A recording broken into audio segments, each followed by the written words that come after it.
Damos comienzo a un nuevo programa.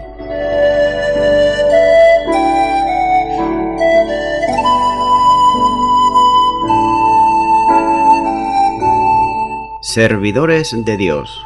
Quien te habla es Manuel Cornejo.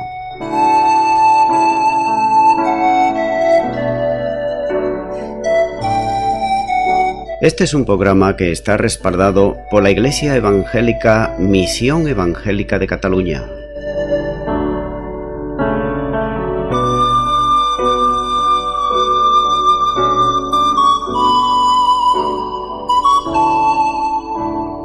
Estamos situados en la ciudad de Sabadell, en la avenida Matadepera número 239.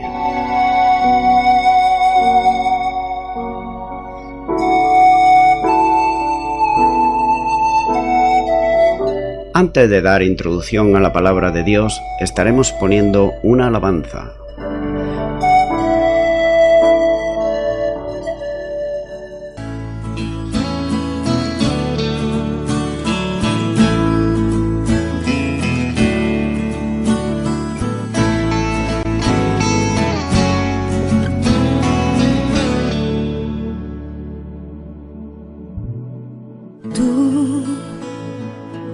Has venido a la orilla, no has buscado ni a sabios ni a ricos, tan solo quieres que yo te siga. Señor, me has mirado a los ojos, sonriendo, has dicho mi nombre. En la arena he dejado mi barca, junto a ti buscaré otro mar.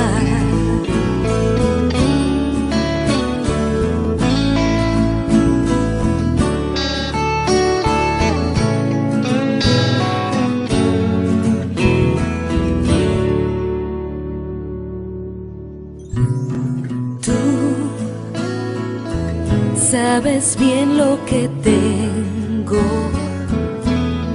en mi barca, no hay oro ni plata, tan solo redes y mi trabajo. Señor, me has mirado a los ojos, sonriendo, has dicho mi nombre. En la arena he dejado mi barca, junto a ti buscaré otro mar.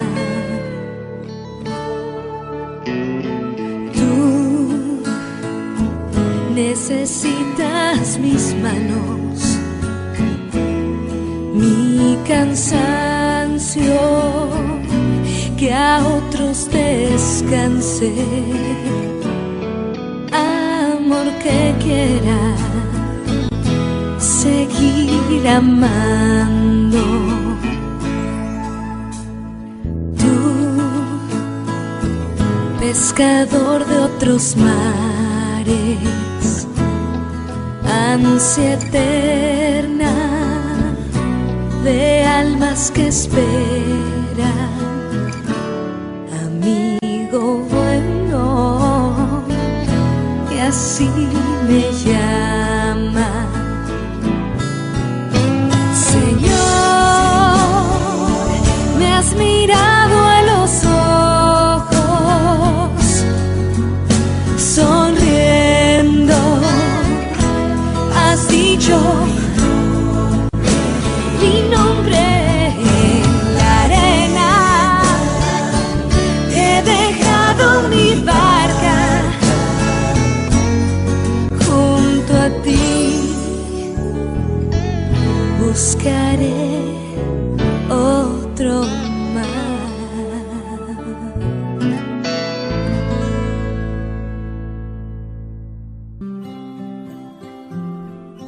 Y de nuevo, tras la pausa musical, ya estamos de nuevo con todos los oyentes, para estar compartiendo la palabra de Dios, la Biblia, y lo haremos de una manera expositiva, versículo a versículo.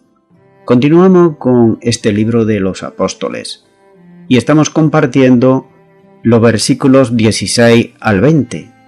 En el anterior programa estuve compartiendo el versículo 16, que nos va a servir precisamente de introducción para seguir compartiendo los siguientes versículos, ya que vemos que el pecado de Judas no tan solo fue entregar al Señor Jesús en manos de sus enemigos, sino que Judas ya anteriormente practicaba el pecado de una manera habitual.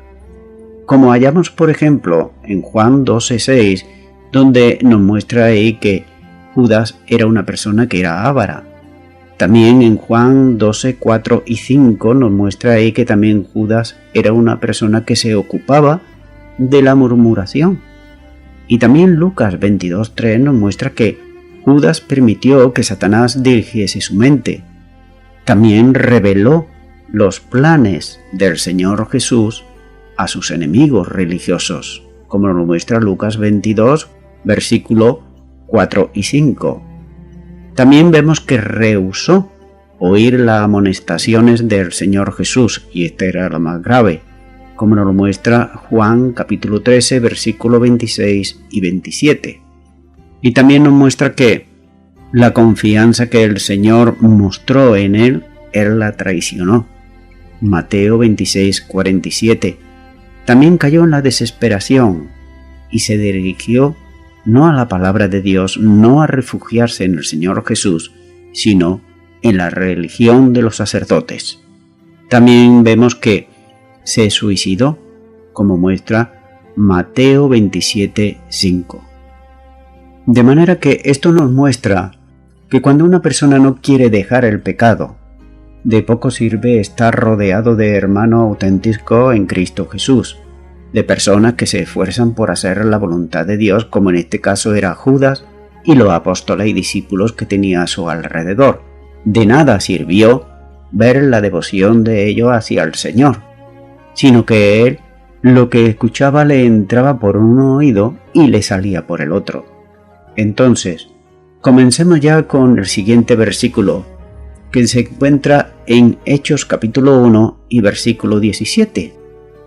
Y era contado con nosotros y tenía parte en este ministerio. Sigue añadiendo Lucas. El tremendo impacto que causó Judas con traicionar al Señor Jesús fue que era contado con los apóstoles.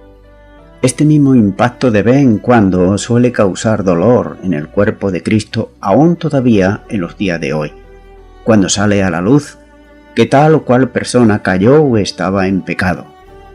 Tenía el oficio, sí, pero pese a que era doctor de la palabra, hacía milagros, etcétera, y tantas cosas, y parecía un hombre tan santo o una mujer tan santa, hizo algo que no era inconcebible por el puesto que la persona ocupaba.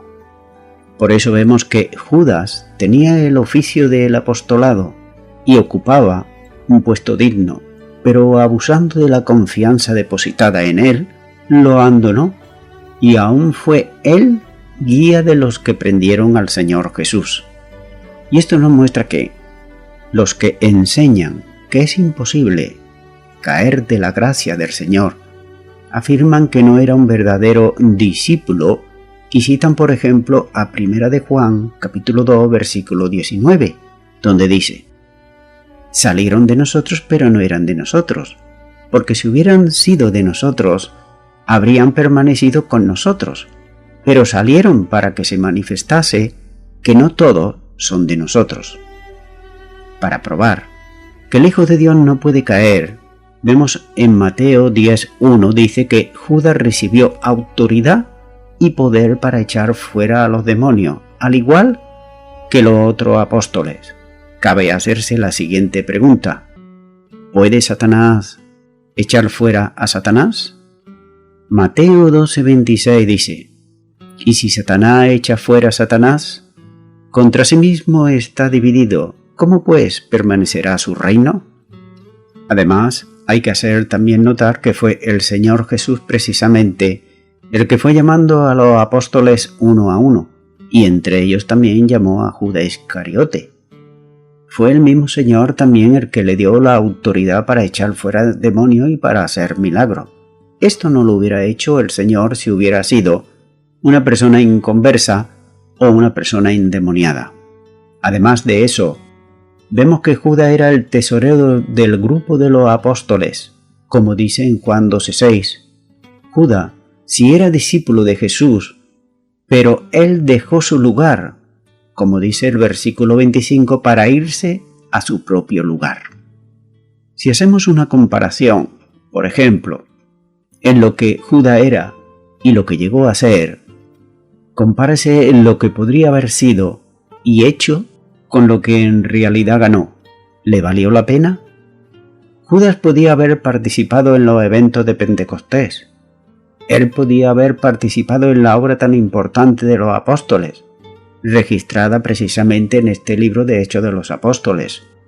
A Judas le pasó precisamente como a Esaú, que vendió su primogenitura por un plato de lenteja, porque él las cosas espirituales no le daba absolutamente ninguna importancia, como nos muestra en Génesis capítulo 25 y versículo 34. Por último, compárese el miembro de la iglesia que es infiel.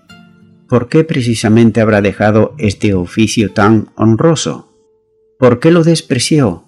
¿Por qué traiciona al Señor? ¿Por qué traicionó a la iglesia? Todo esto son preguntas que están ahí y que solamente el Señor puede dar respuesta a ellas. Pero lo que sí es cierto, que debemos de cuidar nuestra salvación y cuidarla con temor y temblor. Y el que se crea que está firme, mire que no caiga. Continuamos ahora con Hechos 1, versículo 18, donde sigue diciendo: «Este pues, con el salario de su iniquidad, adquirió un campo, y cayendo de cabeza se reventó por la mitad, y todas sus entrañas se derramaron». Pedro está haciendo aquí un paréntesis en su discurso e introduce aquí una breve explicación de la muerte de Judas. Como dice en Mateo 27, versículo 5, «Y arrojando las piezas de plata en el templo, salió y fue y se ahorcó». Aparentemente pareciera que hay una contradicción con lo que dice Lucas en Hechos y lo que dice Mateo en su Evangelio, ya que, como dice Mateo, Judas no pudo haber comprado el campo, pero según Lucas podía inferirse que compró el campo pero no pudo disfrutarlo Judas.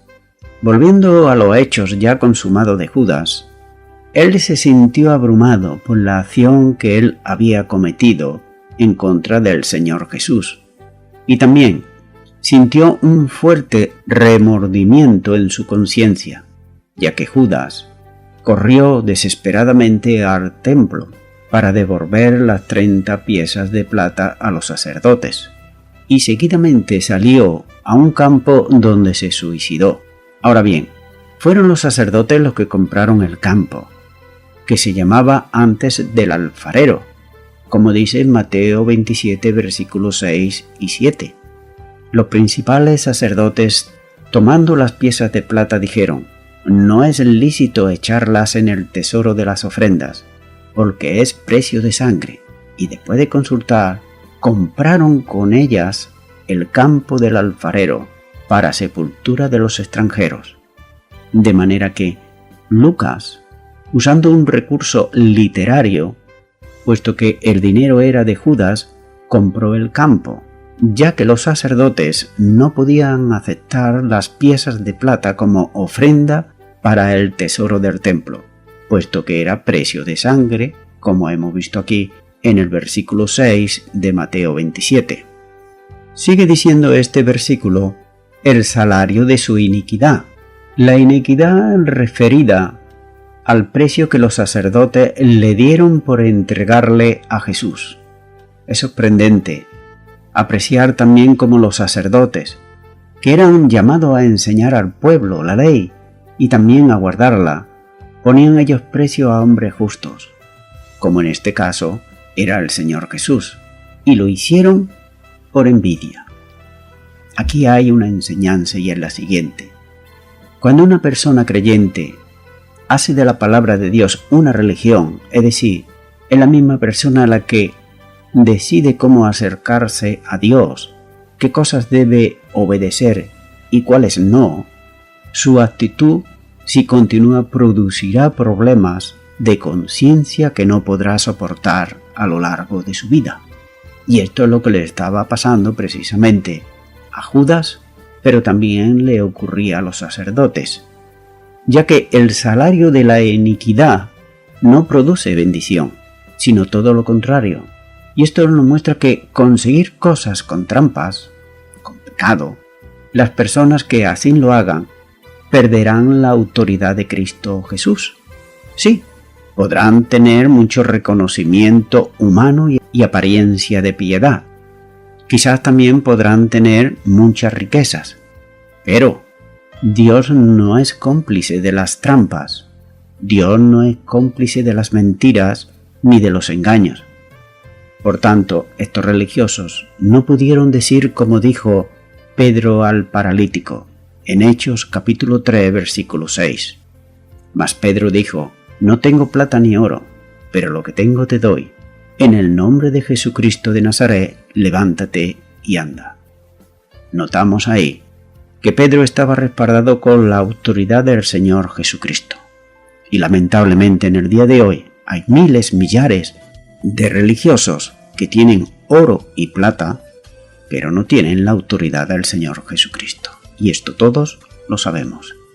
Así que Judas vendió su conciencia, que luego más tarde le remordería a él, acusándole de un acto en el que él no tenía ya ningún remedio, porque ya estaba consumado. Por eso Mateo 27:4 dice, diciendo: yo he pecado entregando sangre inocente. Hay que tener en cuenta que todo el concilio dijo que Jesús era culpable, pero la conciencia de Judas dijo que era inocente. Vemos aquí la religiosidad hasta qué punto llega. Los sacerdotes tenían apariencia de piedad, pero en realidad eran inicuos, ya que hacían como que era el único causante de la ejecución del Señor Jesús.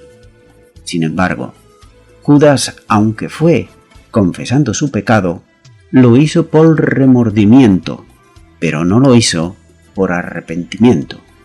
Porque si lo hubiera hecho por arrepentimiento, seguramente Dios lo hubiese perdonado, como también a Adán si se hubiese arrepentido.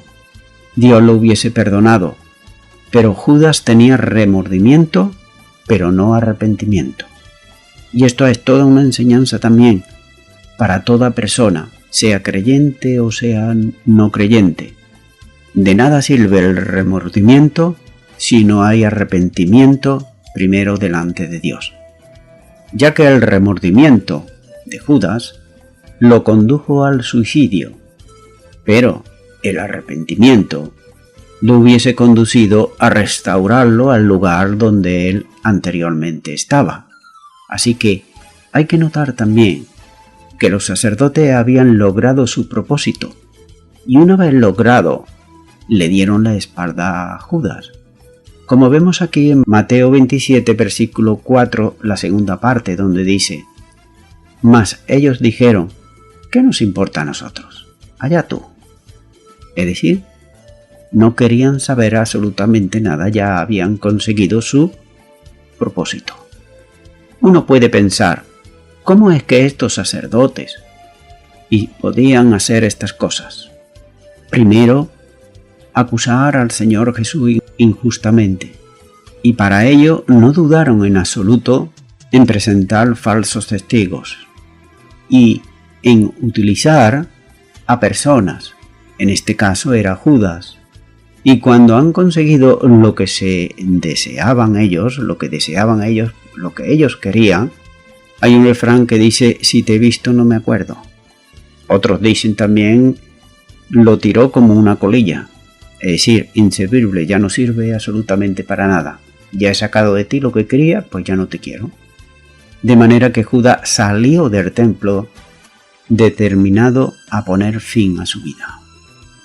Como dije al principio de este versículo 18, aparentemente pareciera que hay una contradicción con lo que dice Lucas en Hechos y lo que dice Mateo en su Evangelio. Mateo afirma que Judas fue al campo del alfarero y se ahorcó, y Lucas dice que cayó frontalmente y reventó, le salieron las entrañas. Algunos estudiosos de la Biblia piensan que la cuerda con la cual Judas se ahorcó no pudo soportar el peso del cuerpo y se rompió, de modo que al caer al suelo pudo golpearse con algún objeto que le produjo lo que Lucas dice que se reventó y las entrañas fueron esparcidas. Recordemos que Lucas era médico y sabía muy bien de lo que estaba hablando. También pudiera ser que Judas, aterrado y desesperado como estaba, calculase mal y saltara para ahorcar. La cuerda no aguantó y se estrelló en el suelo, reventando el cráneo y esparciendo fuera el cerebro. También pudiera ser así, pero el hecho claro, es que se suicidó, fuera de una manera, la muerte o fuera de otra.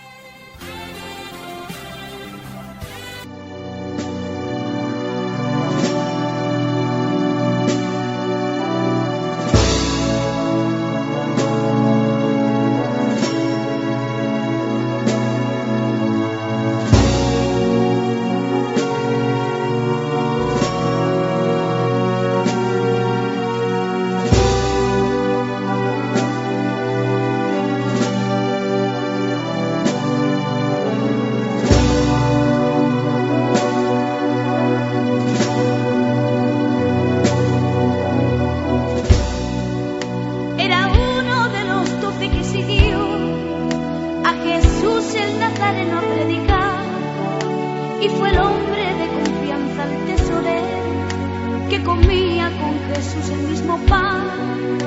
Pero un día la traición entró en su alma y el amor al dinero lo cegó. Y por unas monedas miserables al maestro con un beso entregó.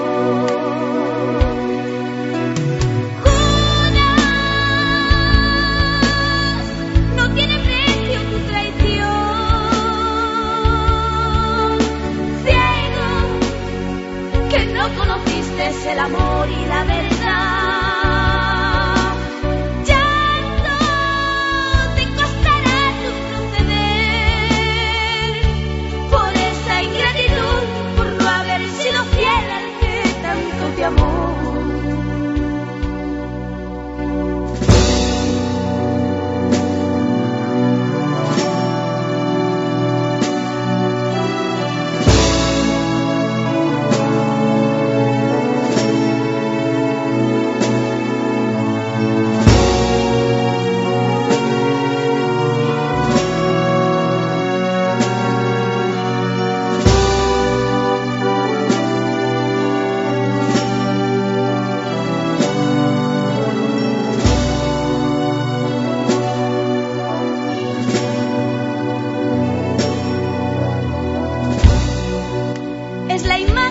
Jesús que está en mi hermano, el amor y la confianza del Señor.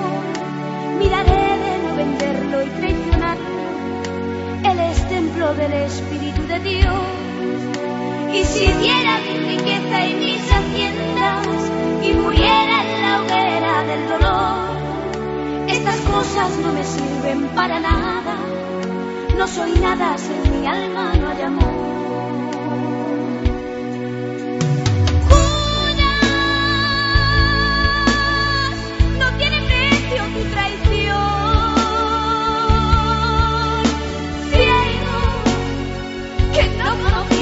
El amor y la verdad. Ya no te costará tu proceder por esa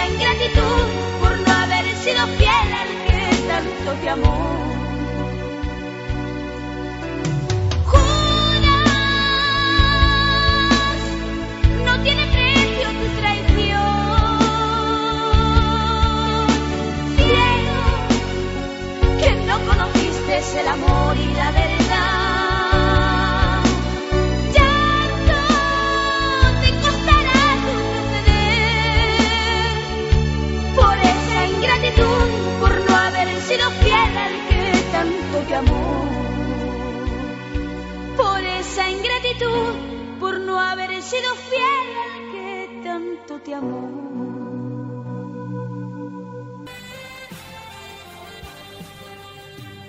Continúo ahora con el versículo 19. Y fue notorio a todos los habitantes de Jerusalén de tal manera que el campo se llama en su propia lengua Al-Sedama, que quiere decir campo de sangre. La muerte violenta de Judá se hizo notoria en toda Jerusalén, es decir, que todo el mundo se enteró, aunque en aquellos tiempos no había medios de comunicación como hoy, pero sabemos que estas noticias corren como la pólvora, así que de manera que no fue un acontecimiento que pudiera pasar inadvertido. A pesar de todo, los otros que se sucedieron en aquellos días en Jerusalén, cuando dice aquí de tal manera que aquel campo se llama en su propia lengua Al-Sedama, que quiere decir campo de sangre.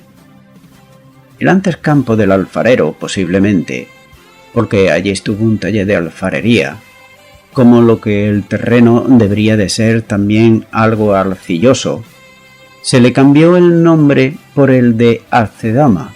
Lucas dice que ese era el nombre por el cual lo llamaban los habitantes de Jerusalén. Y Lucas se encarga muy bien de traducir el significado de la expresión aramea al griego como campo de sangre. El nombre procede de la razón por la que los sacerdotes rechazaron las piezas de plata que Judas arrojó al suelo del templo, a ser precio de sangre, como dice Mateo 27:6. Así que no cabe duda que ellos, los sacerdotes, se referían a la sangre de Jesucristo, a quien Judas había vendido. Pero el nombre concordaba también con el derramamiento de sangre que se produjo como consecuencia de que Judas se suicidó allí. Por tanto, la sangre vertida condicionaba ya aquel lugar, por lo que se determinó el enterramiento allí de los extranjeros, como dice Mateo 27, versículo 7, y después de consultar, compraron con ellas el campo del alfarero para sepultura de los extranjeros. Continúo ahora con el versículo 20, porque está escrito en el libro de los Salmos: sea hecha desierta su habitación, y no haya quien more en ella, y tome otro su oficio. Vemos aquí que Lucas vuelve al discurso de Pedro, y presenta dos citas de los Salmos que Pedro hace para respaldar su afirmación. La primera es del Salmo 69, versículo 25, donde dice: sea su palacio asolado y sus tiendas no haya morador. Este salmo es una oración del rey David en medio de las persecuciones a las que estaba siendo sometido, con el ruego de que Dios intervendría sobre sus enemigos. Romanos 11, versículos 9 y 10 dice: y David dice: se ha vuelto su convite en trampa y en red, el tropezadero y en retribución. Se han oscurecido sus ojos para que no vean, y agóbiales la espalda para siempre. David no solamente fue poeta, no solamente fue pastor, y no solamente fue también general del ejército, sino que también fue profeta. Y por consiguiente, escribió cosas que tal vez no experimentó en su totalidad. Pedro, por inspiración divina, entendió que el mensaje profético de los Salmos como aplicable aquí también a Judas. Por ejemplo, si David fue tipo de Cristo, los enemigos de David prefiguran a los enemigos de Jesús, de manera que el amigo de David, Ahitofet, le traicionó, así como Judas hizo también con el Señor Jesús. Pedro aprecia en las expresiones del Salmo la desolación determinada por Dios mismo contra Judas a causa de su pecado. Su habitación quedaría desierta y nadie moraría en ella, expresando así la ruina definitiva de quien, habiendo pecado, con premeditación contra el Señor, se fue finalmente a su destino eterno. La segunda cita que vemos de los salmos es el Salmo 109, versículo 8, donde dice: «Sean sus días pocos, tome otro su oficio». Esta expresión está aplicada a Judas con su oficio, ya que Judas, como uno más de los 12 que era, había tenido su ministerio como los 12, pero con el suicidio de Judas, su puesto estaba naturalmente vacante. Así que Pedro introduce aquí la cita de los Salmos en el Antiguo Testamento con la frase tan conocida como «está escrito». Es decir, las Escrituras han mantenido su vigencia, son absolutamente confiables y deben ser, por lo tanto, cumplidas. Hay que tener en cuenta que los salmos eran bien conocidos por los judíos y los primeros cristianos también. Se cantaban en las sinagogas locales durante los cultos de adoración y por eso eran aprendidos de memoria.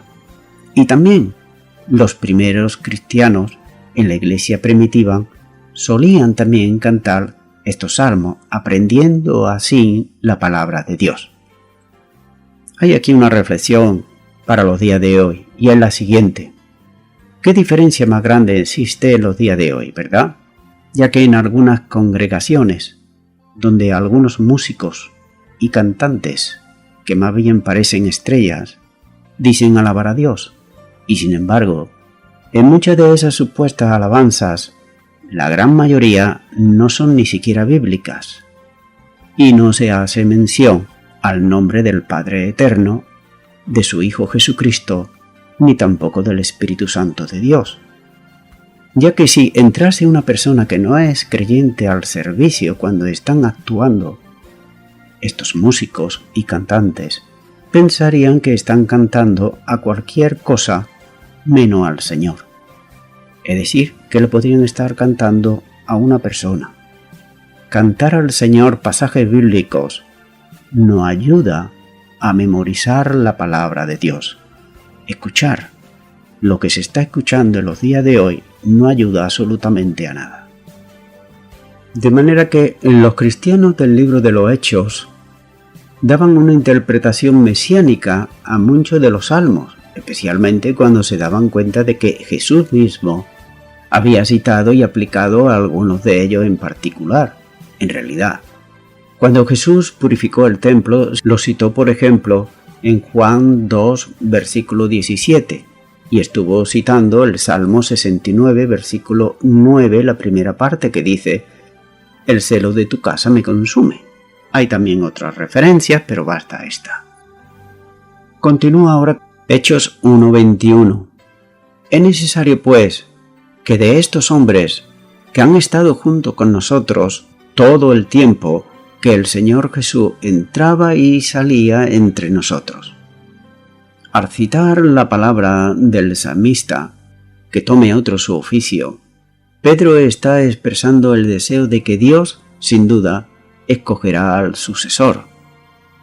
Cuando dice que es necesario escoger a un apóstol, revela la voluntad de Dios en este sentido, pero Pedro y sus oyentes, es decir, los discípulos que estaban con él, no actúan según su propio parecer, sino en obediencia a la palabra y la voluntad de Dios, como dice el Salmo 109, versículo 8.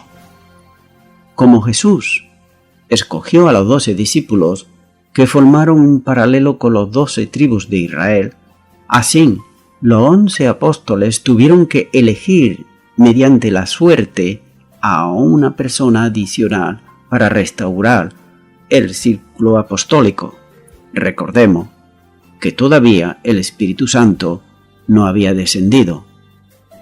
Así que el número 12 denota perfección y en el Nuevo Testamento aparece numerosas veces en relación con los discípulos, las tribus de Israel, Jerusalén y el día del juicio. Dicho sea de paso, a la muerte del apóstol Jacobo no se eligió a ningún sucesor, como nos muestra en Hechos capítulo 12, versículo 2. También vemos por el otro lado que por aquel tiempo la Iglesia estaba ya bien establecida y el apóstol Pablo llegó a ser un apóstol. Pero él dice en 1 Corintios capítulo 15 versículo 8 como un abortivo. Sin embargo, para sustituir a Judas no bastaba que se tratase de un creyente normal y corriente, sino de un varón que reuniese una serie de condiciones o requisitos. Lo primero era que debía de haber estado presente durante el ministerio del Señor Jesús aquí en la tierra, hasta su ascensión al cielo. Esto hacía también que no hubiese muchos. Voy concluyendo ya con esto. Este es un pasaje de gran peso, con argumento para la doctrina de la inspiración de las Escrituras. Y estamos hablando específicamente de Judas. Algunos dicen que Judas fue escogido con el propósito específico de traicionar al Señor Jesús. Entonces, si vamos por ese razonamiento, ¿Pedro fue escogido para negar entonces a Cristo? ¿Fueron los demás elegidos para que discutieran quién podía ser el más grande? Todos fueron electos, no por ser lo que ellos eran, sino por lo que podían llegar a ser. Jesús conocía sus debilidades de ellos muy bien, mejores que ellos mismos, pero también veía en ellos sus potenciales que podía sacar de ellos. Amigo y amiga oyente, los discípulos de Cristo, como vemos, se estaban preparando para recibir la promesa de Dios. La preparación más importante que podemos hacer es estar seguros de que nuestra vida esté a cuentas con Dios. Por eso, amigo y amiga oyente, si tu vida no está haciendo la voluntad de Dios para ti, para tu vida, hoy puedes reconciliarte con Dios por medio de Jesucristo, su Hijo amado, ya que Él dio su vida por ti, y para ello es necesario que tú creas que la palabra de Dios y confieses con tu boca que Jesús resucitó de entre los muertos, porque con el corazón se cree para justicia, pero con la boca se confiesa para salvación. Por eso, te animo ahora a que te reconcilies con Dios por medio de Jesucristo. Para ello, ora conmigo si no sabes cómo hacerlo, una oración. Ora y di ahí donde estás, repite. Dios eterno, te pido perdón por todos mis pecados. Me arrepiento de ellos. Hasta ahora he estado en enemistad contigo, no haciendo tu voluntad, sino la mía. Pero hoy, al escuchar tu palabra, quiero reconciliarme contigo por medio de tu Hijo Jesucristo. A ti, Jesucristo, te abro mi corazón y te recibo como mi Señor y mi Salvador. Y te doy gracias en el nombre de Jesús. Amén. Así que, amigo y amiga, si tú has hecho esta oración de todo tu corazón, es bueno que ores a Dios en el nombre del Señor Jesucristo. También es necesario que leas su palabra para así poderle conocer y hacer su voluntad. También es bueno que puedas crecer espiritualmente. Para ello, te animo a que te puedas congregar en una iglesia cristiano-evangélica para que ahí puedas crecer espiritualmente y con el tiempo puedas servir al Señor. Y a toda la audiencia, nuevamente me estoy despidiendo de todos ustedes y será Dios mediante hasta el próximo programa. Que Dios os bendiga a todos.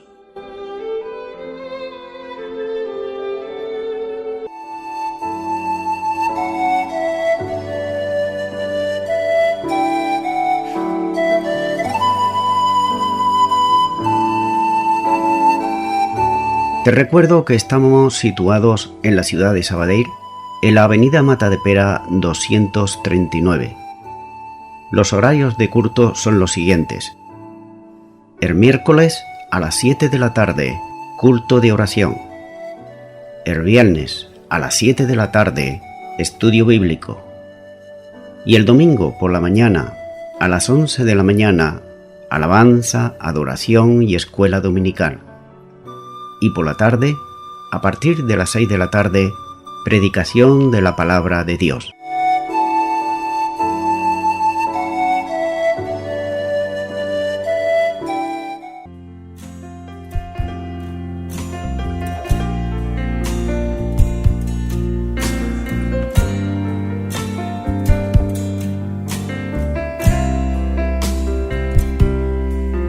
Muchas veces tuve que callar ante los demás, los que por su intelecto pensaron no lo logrará, los que por su razonamiento no creyeron en la palabra que en este tiempo estoy viviendo. Sale una palabra de la boca de Dios, nada podrá detener el cumplimiento. Si Dios dijo que este es tu tiempo, prepárate a verlo. Y si Él dijo que es tu momento, prepárate a verlo.